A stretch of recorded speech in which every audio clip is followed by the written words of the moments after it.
I don't like boxes. I'm multicultural. I have different ethnicities. I've been around, so I don't think that we should ever put ourselves in boxes. That's what I'm huge on.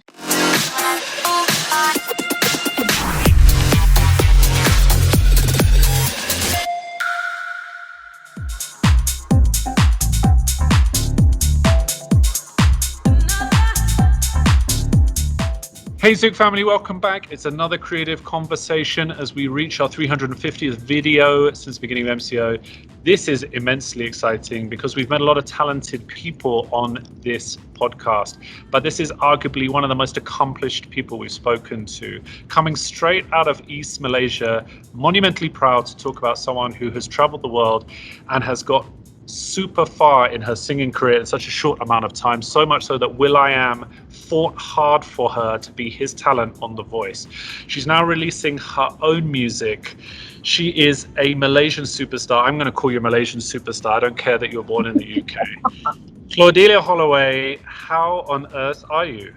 What an intro. I've never had quite the intro, so thanks, Joseph. No problem at all. I mean, look, I'm going to tell you a few things. I know more about you than you know about yourself because I work with your father, who's an incredibly proud man of what his daughters are achieving. Your mother is the most positive person I've ever met in my life, and she's basically like a wellness guru who keeps us all sane here in Genting. And so between the two of them, I feel like I've been on this journey, but I would like you to describe it because there's many people here who might want to know a bit more. So tell us a bit how you started, because your choice of music is not what people are going to expect. No, okay. So basically, I grew up in Kuching and obviously was a very loved to show off, especially for my parents. Always loved performing, always loved singing, and then mum put me in for vocal lessons, and I started doing musicals and actually started performing with a bunch of girls in Kuching. We were like the first girls to play the sape, which is a kalabit instrument. So all of these girls were either fully kalabit or half kalabit. And so that's sort of where the performance bug hit me. So from Kuching, we moved to KL. I went to Chempaka schools and we did many musical productions. And that sort of solidified even more that I needed to go and pursue the arts. And so I left home at 16 to go to Michigan in America to a music arts boarding school, which then funneled me into New York, where I studied classical voice. And I thought, okay, I'm going to be an opera singer. And I studied 4 years, like very intensely at this music conservatory. And I graduated and I went, I don't know. I don't know if the opera world is for me. I loved all sorts of music. I loved going to, when I'm back in Malaysia, go to Zouk and dance, and I loved singing pop. And during those 4 years at university, it was like you couldn't do anything but classical. It was very, and you were sort of frowned upon by friends and colleagues if you stepped outside of that realm. So I graduated and I thought, okay, time to do what I want to do. And I was experimenting, and I then moved back to London. Not back, but moved to London because I'd never lived in London before. And somehow found my way onto The Voice. As you stumble across. And I knew, I knew that I wanted to bring operatic vocals to the audience, but I didn't want to do it in the strict way because I find that opera is very precious. The opera world is very precious about their music. They don't want anything crazy to be done to it. And I don't like boxes. I'm multicultural. I have different ethnicities. I've been around, so I don't think that we should ever put ourselves in boxes. That's what I'm huge on. so I told the music team there that I wanted to bring opera and bring it in a new way, put it out in a twist to appeal to a wider audience. So we did this crazy aria and we put a beat into it, and it was probably the most fun I've had. I've seen this, guys. So people at home, we're going to show a short clip of it, but it's phenomenal. And what I think is so inspirational about what you did, Claudillea, and you're being super humble about it, but as you said, you are an amalgamation of many different cultures. You've got Malaysia in there. I know you've got the Seychelles in there. You've got South Africa in there, Lebanese in there. You are literally a walking version of the United Nations. I call myself a really good curry, Joseph. A spicy curry.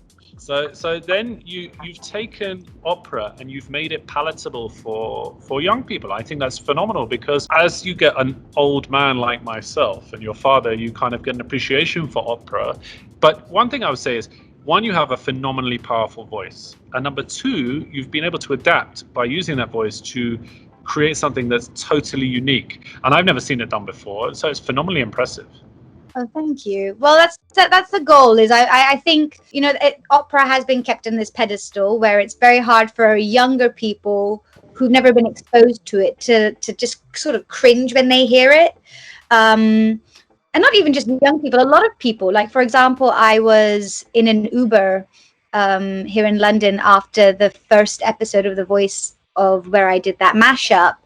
And, you know, we were driving in the Uber. I'm talking to the Uber driver, and he goes, you know, what do you do? And I said, oh, you know, I'm a singer. He says, oh, what kind of singing do you do? I said, opera. And he goes, oh, I don't understand opera. And I was like, he's like, I just don't get it.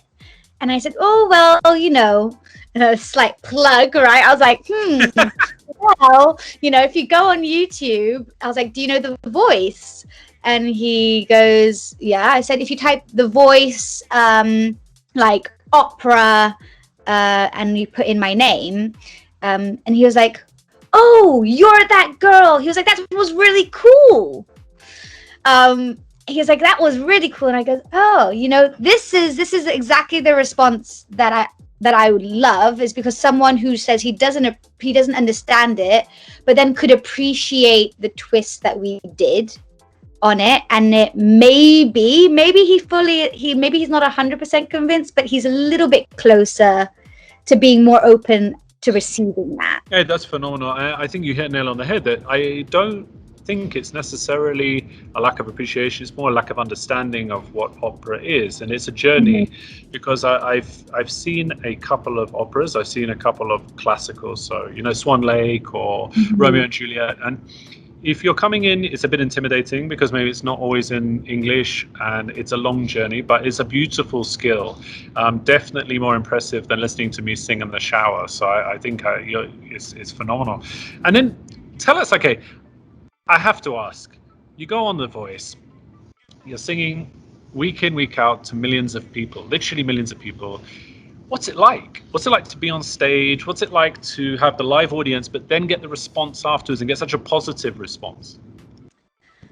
You know, it still doesn't feel real. You know, for starters, it was quite a long journey. We recorded the episode a couple months before it ever aired. And so there was this anticipation brewing of, like, I had an amazing, like, there's at the end of the blind audition, you like, when I stopped singing, I was just like, there was like this gusto of like overwhelming, like I started crying. I was like, I'm not gonna cry on this. And I just started crying as soon as I finished singing. Because standing on that stage with that live audience, with the amazing, like, musicians behind you, and those coaches, it was hard to describe. I didn't sleep for days after coming off of that stage, because the adrenaline was just like through the roof. And then you have time to sort of calm down, and then you're like, okay, now it's being shown to, like you said, millions of people, and the response was really positive. And, you know, you don't know what to expect, right? I sort of thought, oh, maybe the opera world is going to come after me and, like, come with their I don't know what's the word, come with their sledgehammers and be like, this is blasphemous. But the response was really, really lovely. And I got a response from people as young as, like, I got videos of 4-year-old kids trying to sing opera, like, and their brother beatboxing on the side, to, you know, millennials saying that was awesome, to, you know, older folk that appreciated it as well. So it was crazy. There's no words except crazy.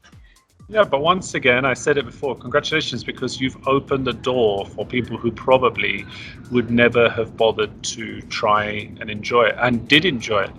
And you've managed to put a twist on it where people can appreciate it for what it is, but just in a modern setting. So I think it's a phenomenal achievement. And then I got to ask, so the voice is phenomenal. You spend time with will.i.am, you make some great friends, some great connections, you're on TV, and then now I'm sure you're making your own music. So it was a bit funny. So we had you're preparing for it to hit TV and for the rounds to evolve. And the last round I did was aired the week before lockdown hit in the UK. And so you sort of think, oh my, I'm on this trajectory. I had quite a few things lined up post the show, and needless to say, those things were cancelled. But it really, I look at it as, I look at lockdown as a blessing. It really made me have to sit down and think about, okay, what's next? You know, I've had this now, great. But how do I use the platform that I've been given and carve my own way? And so I connected with a couple producers, one of them being Morgan from Slumberjack, who is also from Kuching. We've known each other since I was 10, so it's 15 years now, and we've remained like very tight. And he worked with me. He was one of the producers that I was working with over lockdown, where, you know, you realize it's so easy actually with technology to do things. So we would hop on a Zoom, and I would record vocals. I bought all this equipment off of eBay because everyone apparently had the same idea of buying recording equipment at the beginning of lockdown. So all the music stores were like empty. I couldn't find a mic to save my life, but eBay came in. But I would record vocals, I'd send it to him. We'd get on, he'd be doing his production, and it was just this back and forth, and we created some amazing stuff.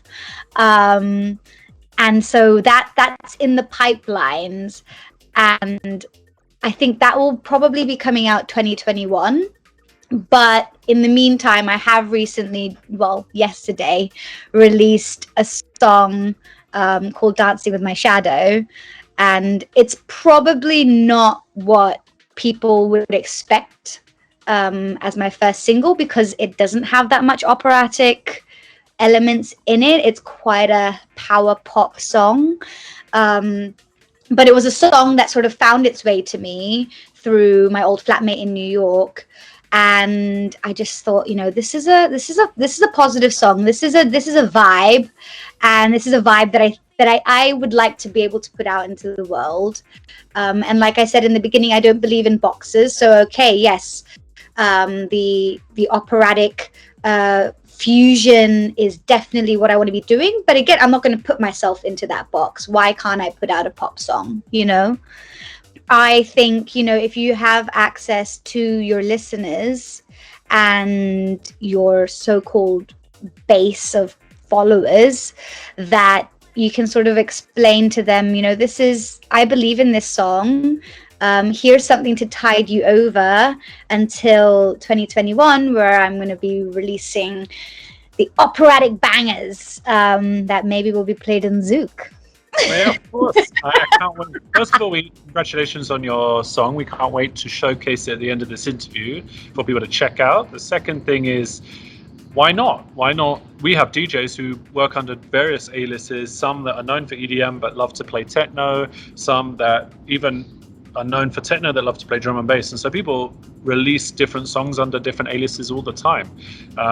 We know that, for instance, David Guetta has another name, Jack Black, and he releases a lot under that alias. So I don't see why not. And it's phenomenal. It means you can appeal to a much wider market. Great deal working with another Malaysian hero. That's fantastic. Slumberjack, definitely check them out. And so let me ask you this. I always ask people this because you have accomplished a hell of a lot.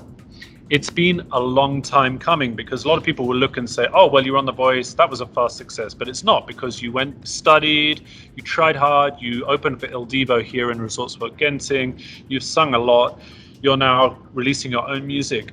What would be your advice to young singers who maybe they're singing in the bathroom, but they feel they have a talent, or they desperately want to express themselves? It can be a hugely intimidating place, no? It's a tough world out there, but I fully believe, I mean, look, like there have been times where I really question, is this right for me? Because it is like, there are days where I'm sitting and I'm like, I have no idea what I'm doing. And there were 2 years where nothing was happening for me. I was working my butt off, but opportunities weren't arising, and I honestly never saw myself doing a show like The Voice. It wasn't really on my radar. I didn't ever think that I would get, you do a lot of auditions before you actually get onto that main stage, and there's thousands and thousands of people that audition for this, and it's, it wasn't what I was expecting. If you had asked me 2020, you're going to be on The Voice, I would have said, what?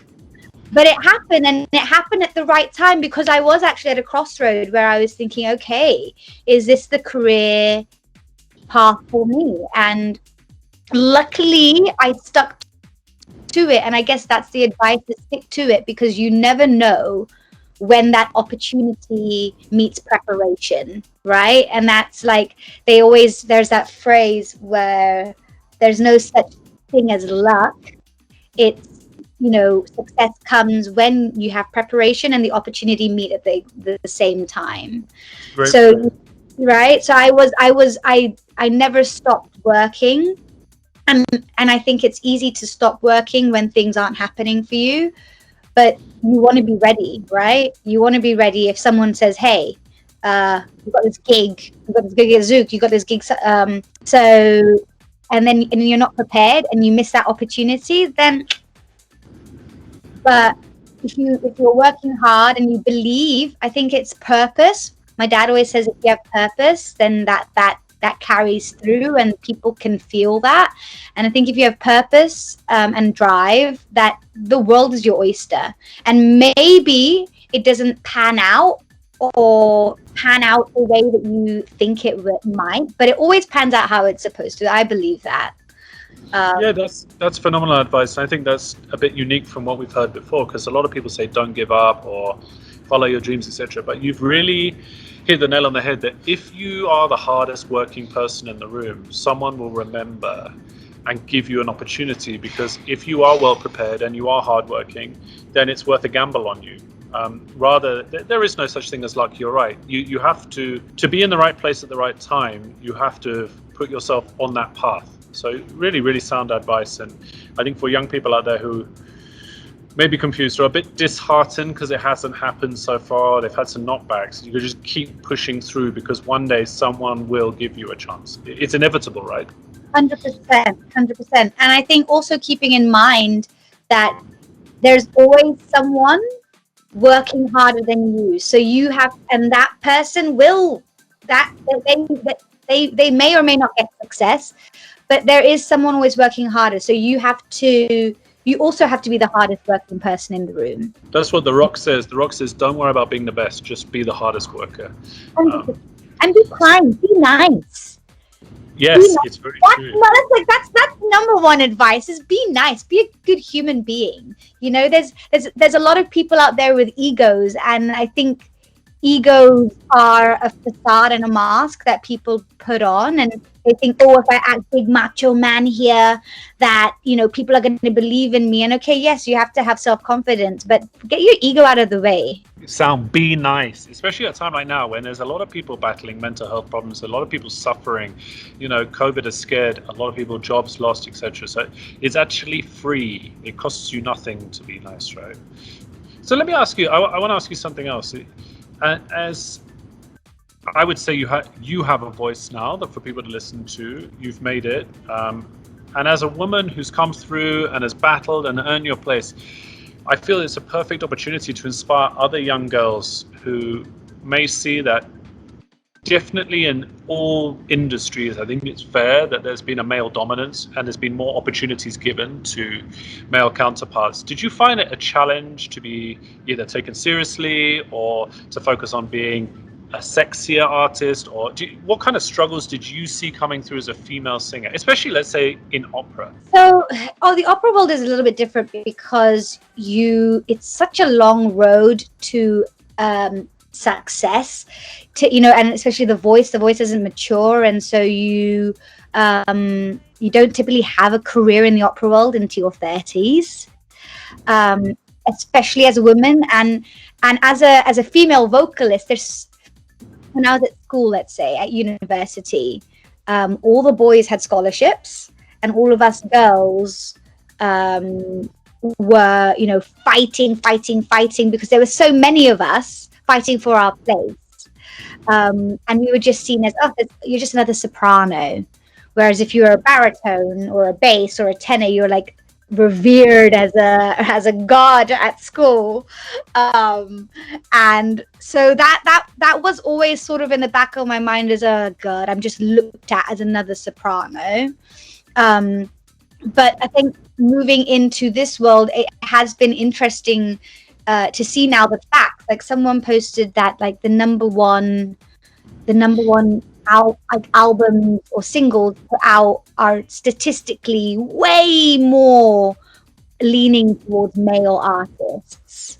And I think there is this pressure, especially with social media, is to sort of as a female work your image in a certain way. And I'm, to be honest, like I do have this internal battle a little bit with that, because for me, I think, the female body is beautiful. I think if you want to share however much of that you want, then women should be able to do that without being shamed.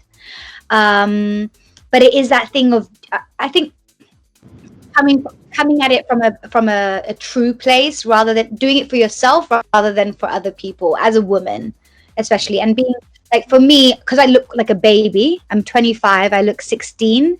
I think a lot of people I have been in the past looked at as, oh, she's just a little girl, she's just a little thing, she's 16 years old. And I'm like, no, actually I'm a fully fledged woman right here. And I think you have to have space. You have to be unapologetic with how much space as a female you take up, especially in the music scene, because I think it's very easy to be seen as just like a pretty young thing. Yeah, and it's a shame. It's a shame because I think social media. I spoke to a Netflix star, Josie, in one of these conversations about how at school we just had to impress the people we knew, whereas online you have to impress complete strangers, and find that it does drive image consciousness to a whole different level. But fantastic once again that if you're aware of this, you can embrace what you want to embrace, and be taken seriously for the talents that you have. So I want to ask you before we go to give your advice to people who are coming to Malaysia. Now, I've had many recommendations of things to do in KL from Malaysians, but no one for East Malaysia. So I want you to say, we're obviously always repping Malaysia. We want people to come and visit us when travel is allowed. Where in East Malaysia should people visit? Because it's a beautiful place. People should be going to Kuching. Kuching is just beautiful. Sarawak is beautiful. The food, there's Sarawak laksa, which controversial, but maybe not controversial, I think is the best laksa in Malaysia. Wow. Wow, you went straight out there. I did. Sarawak laksa is the best. They also have kolok mee, which is another amazing dish. Mainly the food, but also the people. And then there's also in Sarawak, there's this place called Bako National Park. And that is something to behold. It's a beautiful, beautiful, beautiful place. Phenomenal recommendations there.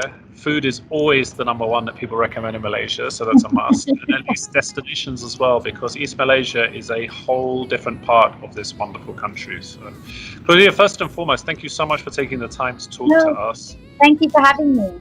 It's so phenomenal to hear how well you've done, and on top of that, to pass on your experiences, to give advice to people who might be out there who have seen what you've achieved and want to do something similar themselves and feel that they can do it too. I think that's really important.